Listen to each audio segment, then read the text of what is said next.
Pembacaan yudisium oleh Ketua Sidang. Yudisium. Sidang terbuka ujian promosi Doktor Universitas Hasanuddin beserta promotor, kopromotor, dan penguji dalam rangka ujian promosi untuk mencapai gelar doktor dalam bidang ilmu kedokteran bagi Saudara Heber Bombang Sapan. Setelah mempertimbangkan hasil studi, prestasi akademik, dan jawaban-jawaban atas segala pertanyaan dan sanggahan yang dikemukakan oleh promotor, kopromotor, dan penguji, dengan ini menyatakan bahwa Saudara Heber Bombang Sapan lulus dengan predikat cum laude.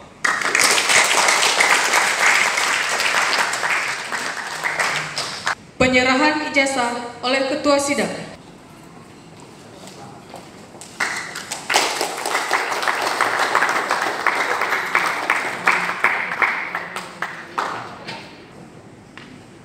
Oke.